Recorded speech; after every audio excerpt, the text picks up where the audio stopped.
Good morning students, welcome back to your online classes. So today we are going to start with a very new chapter, that is variation.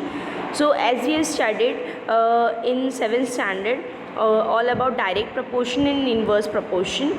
So today we are going to continue with that only. Variation is nothing but a proportion.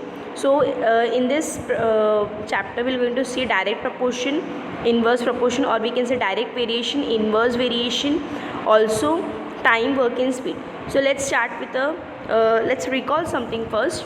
The rate of notebook is rupees 240 per dozen. What is the cost of 3 notebooks? अगर the rate of the notebooks, अगर notebooks per dozen, एक dozen 240 rupees की है, तो 3 notebooks कितने की होगी? मतलब 12 नोटबुक 240 की, तो 3 कितने की होगी? Also find the cost of 9 notebooks, 24 notebooks and 50 notebooks and complete the following table. मतलब टेबल के अकॉर्डिंग करना है. या 12 बुक 240 की है, तो 3 बुक्स कितने की रहेगी? 9 बुक्स कितने की रहेगी? 24 कितने की रहेगी? 50 कितने की रहेगी? From the above table we see that the ratio of the number of the notebooks x and their cost y in each pair is 1/20. It is constant. The number of the notebooks, अभी 1/20 क्या है यहाँ पर? जैसे 12 1 = 12, यहाँ पर 12 2 = 24, 20 आ जाएगा.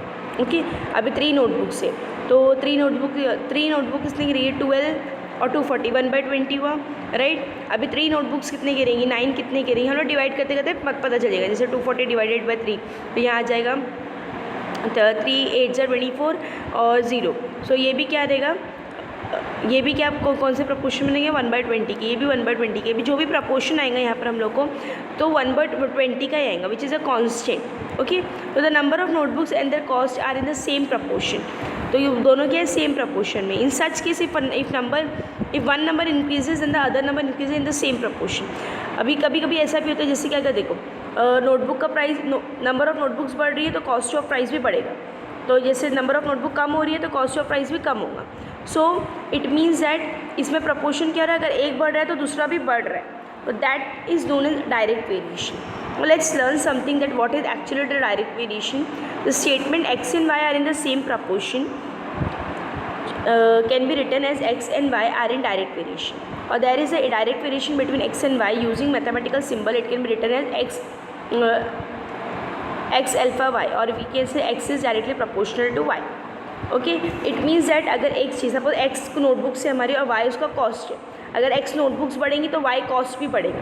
तो इट मीन्स दैट दोनों सेम प्रपोर्शन में बढ़ रहे, इंक्रीज़ हो रहे. अगर एक डिक्रीज़ होगा तो दूसरा भी ऑटोमेटिकली डिक्रीज़ होगा. तो इट मीन्स दैट वो क्या है? सेम प्रपोर्शन में. तो उसको लिखा कैसे जाता है कि x is directly proportional to y. मतलब अगर x रेज होगा तो y भी रेज होगा, x डिक्रीज़ होगा तो y भी डिक्रीज़ होगा. तो ये जो अल्फा साइन है वो किसकी है? डायरेक्टली प्रपोर्शनल की साइन है. x is directly proportional to y. Okay, so we can write x is directly proportional to y is written in the form of equation है. और फिर अगर हम लोग को ये प्रोपोर्शनलिटी की साइन हटानी है, अगर इक्वल्स टू लाना है, तो बाद में एक साथ में आता है constant k, where k is a constant. कभी भी याद रखो, कोई भी चीज़ में अगर हम लोग कोई डायरेक्ट प्रोपोर्शनल की साइन लगा रहे हैं, तो हम लोगों को अगर वो साइन हटानी है तो इक्वल्स टू लाना है, तो एक k क्या होता है? कॉन्स्टेंट टर्म होता है. तो x is equals to ky, x equals to ky, और वी कैन से ये k y इधर आ जाएगा, तो x by y equals to k, which is a constant, which is the equation form of a direct variation where k is the constant of variation. Observe how the following statements are written using symbol of variation. अभी जैसे देखो, area of a circle is directly proportional to the square of its radius. मतलब जो area of circle है वो क्या directly proportional है square of the radius. मतलब a is directly proportional to r square. Okay, see here, a is directly proportional to r square because square of its radius. As we have said, area of circle is equals to a, radius equals to r. The above statement is written as in the form of a directly proportional to r square. Same, pressure of a liquid p varies directly as the depth d of the liquid. So this statement p is directly proportional to the depth, that is d. Okay, now let's start with the practice set 7.1. question number 1. Write the following statement using the symbol of variation. सो हम लोग को symbol से लिखना है directly proportional के. तो circumference सी से denote होता है. तो circumference of a circle is directly proportional to its radius r. तो डायरेक्टली प्रोपोर्शनल है, तो c is directly proportional to r. Second, consumption of petrol that is l in a car and distance travelled by that car are in direct proportion. तो l is directly proportional to d. तो ऐसा लिख देना, नीचे लिखा है. Okay, easy. Now question number 2.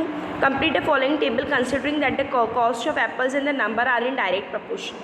तो हम लोग को नीचे नंबर ऑफ़ एप्पल्स दिए गए. अगर एक एप्पल का प्राइस 8 रुपये दूसरे एप्पल का प्राइस सॉरी 4 एप्पल का प्राइस 32 है, 4 एप्पल का प्राइस 32 है, तो 56 अगर कॉस्ट है तो कितने एप्पल्स आएंगे उसमें, अगर 12 कॉस्ट है तो कितने 12 एप्पल्स है तो कितना कॉस्ट आएगा, अगर 160 कॉस्ट है तो कितने एप्पल्स हैं। तो let's see the very first one, the cost of apples y and the number x। हम लोग कॉस्ट ऑफ एप्पल्स को क्या बोले हैं, y बोले हैं, और नंबर ऑफ एप्पल्स को x बोले। Okay, are in direct proportion. वो क्या है, डायरेक्ट प्रपोर्शन, मतलब अगर एक एप्पल लेंगे जितना प्राइस आएगा तो 2 लेंगे तो बढ़ेगा, 3 लेंगे तो और बढ़ेगा, मतलब जैसे जैसे नंबर ऑफ एप्पल्स इंक्रीज करेंगे वैसे वैसे क्या होगा, कॉस्ट भी उनका क्या होगा, इंक्रीज होगा। So therefore the cost of apples y and the numbers x which are in direct proportion. So y is directly proportional to x. जब proportionality की साइन हटती है तो constant k लगता है. So we can say this is equation number 1 where k is a constant of variation. तो first हम लोग का क्वेश्चन क्या था, when x equals to 1 y equals to 8, तो हम लोगों ने लिखे x equals to 1 y equals to 8. तो substituting x equals to 1 and y equals to 8 in equation 1, ये जो भी वैल्यू हम लोग इसमें सब्सटीट्यूट करेंगे तो हम लोग को कांस्टेंट की वैल्यू मिलेगी। So get y equals to k x, तो y के बदले 8 equals to k into x के बदले 1।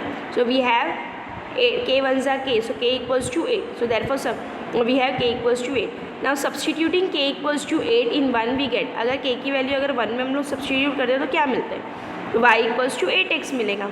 This is the equation of variation, ये वेरिएशन की इक्वेशन। नाउ सेकेंड हम लोग को क्या फाइंड करना है, अगर y 56 है तो x कितना है, तो substituting y equals to 56 into जो हम लोग की सेकेंड इक्वेशन जो मिली y इक्वल्स टू 8x, उस पर हम लोग क्या करेंगे, सब्सटीट्यूट करेंगे। हम लोग को कांस्टेंट भी मिल गया है, मेन हम लोग को कांस्टेंट मिल गया, हम लोग को कांस्टेंट निकालना था। अगर एक बार कांस्टेंट मिल गया तो आगे हम लोग वैल्यूज़ फाइंड कर सकते हैं, x दिया हुआ रहेगा, y फाइंड करना रहेगा, y दिया रहेगा, x फाइंड करना। तो मेन हम लोग का क्या था, कांस्टेंट था।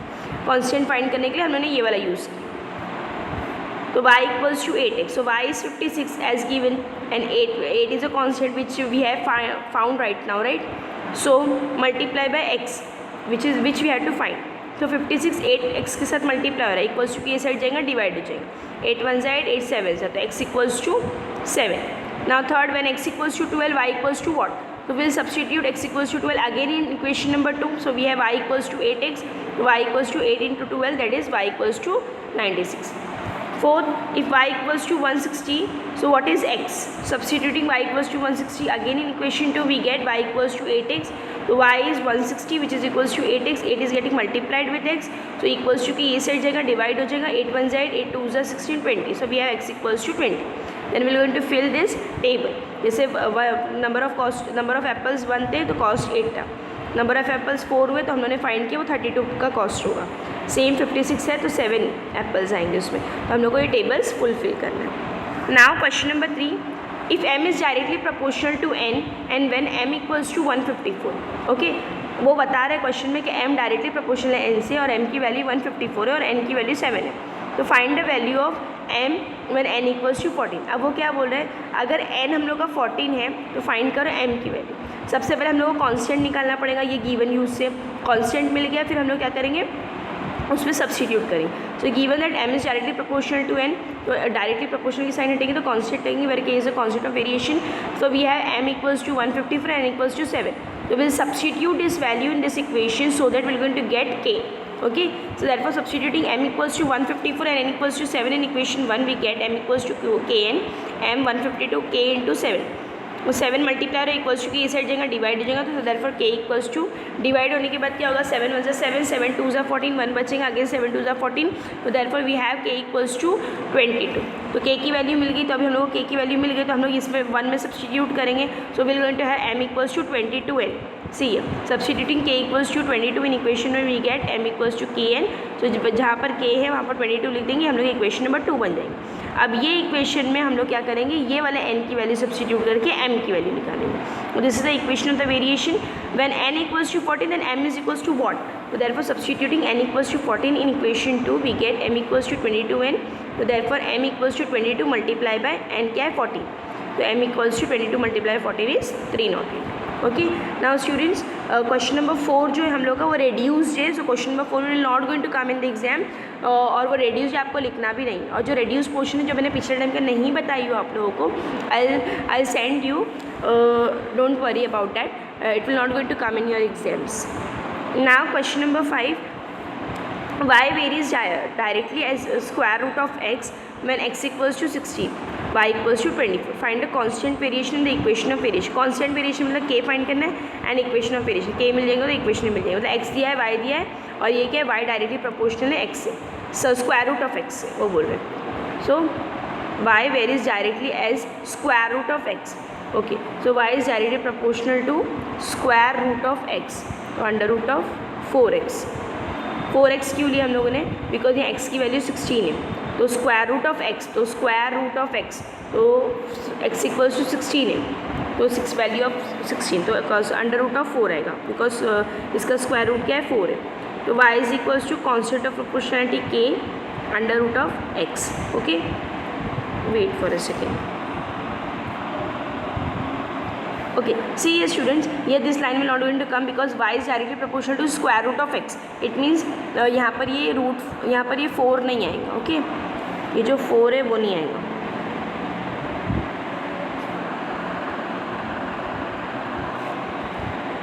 ये क्या आएगा, सिर्फ रूट x आएगा यहाँ पर, सिर्फ रूट x.